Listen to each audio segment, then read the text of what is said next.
always make it a point to stop by the Behemoth booth at PAX, and this year is no exception, and we've been playing Game 4 here behind us.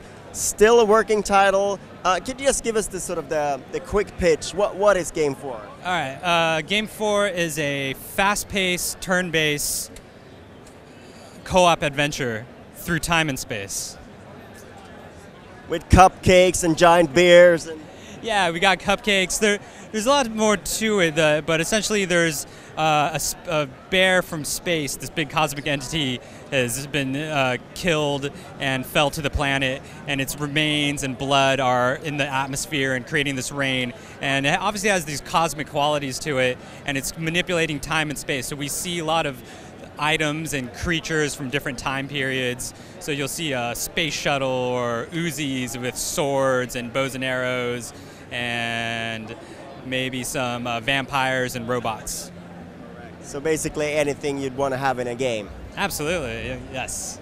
So it comes with this sort of this characteristic style and flavor that you usually bring to your games, and I gotta say I love the narrator. That's just, I mean, if you look at people playing in the game here, it's like, oh yeah, it looks, you know, it's a tactical turn-based kind of thing, you know, but add that to it, and it's like it just blows it over the top. Yeah, once you put the headphones on, right, it's like this whole different experience. You're like, whoa, this is going on with these visuals.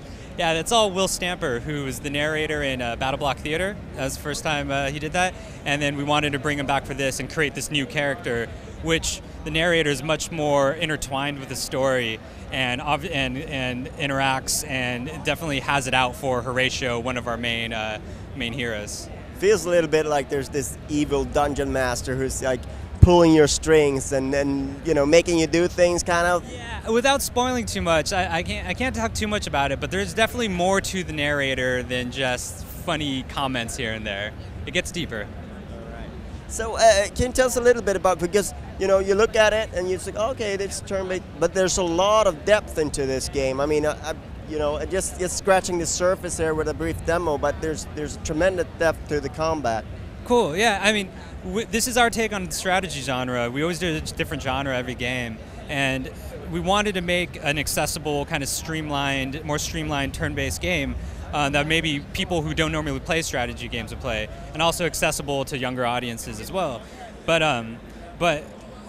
although it looks kind of simple and it's really fast, we like to think there is this depth in gameplay. So I'm glad you kind of picked up on that with, you know, whether it's paper, rock, scissors and how things counter, but it really is a game of positioning and how you manipulate the other team with where you position and how when you execute your orders, they follow through and where the strategy really comes out in that. I love the execute the lever that you pull here to sort of, all right, turn over.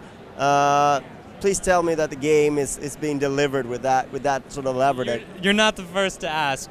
We always do. We build our own arcade cabinets. I'm sure you've seen, and we wanted to make something special for this. But obviously, there's not really any strategy arcade setups that we could reference or harken back to. So we decided to just make a really cool presentation setup with levers and buttons. I think the original idea was like, what if we had a sword and you stab it down and then crank it back and then everything, all the orders get executed. I mean, that was pie in the sky kind of idea, but then we came to like, okay, it's a Y button, it's a lever, and it has to have tension on it, and it's really fulfilling, right? You really feel it, and then like with the sound, it's like junk. There's the sound effects. We wanted to create a fulfilling experience when you do this thing that you have to do every turn and execute your orders. We wanted to feel like you're executing something in real life. It's really nice and clever idea. But I mean, it's still Game 4, so I understand work is still being sort of, you know, you haven't named it, so obviously you're not ready to ship it. But where are you at in development and sort of what's going on now? We're a year and some change. It's coming up on 2 years. With Battle Block Theater took kind of a longer development cycle, so we kind of learned from that and we beefed up our team. With Battle Block, when we started showing it, we were just showing multiplayer and arenas. When we showed this at last PAX, we're showing you the storyline from the get-go. So I like to think people see that and like there's more there, there's a lot there already. and we're building out content and still coming up with little new ideas here and there. I don't have a release date, unfortunately, for you. That's cool. That's cool. What platforms are you targeting with this project? We're announced on Xbox One and Steam. And is there potential for more later down the line, or is that where you're focusing? Yeah, that's our focus for now. We're still not that big of a team, so it's always just a bandwidth issue. You never know, but we have nothing to announce just yet. But if you look at our past, you see we obviously like lots of different consoles. All right. So I know that one of the main hooks about the game is so that you can capture and expand your team. So do you have a particular favorite character or enemy, or both, I guess, in the game? For me, it would definitely have to be. I like the robots a lot. I don't know if you got to play them, but wherever they move, they teleport. And then when they and then they also have a chance to stun, and they have an electricity that can arc.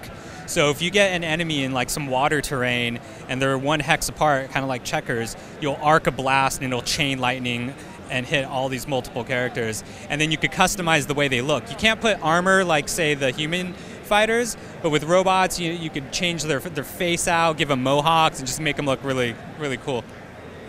Well, I didn't get to play that, but I'm looking forward to. Sorry. All right, so seems like you're going to have a busy PAX here. The line's full, and there's a lot of things happening in the booth. Thank you so much for taking the time to talk to us. Thanks for playing the game.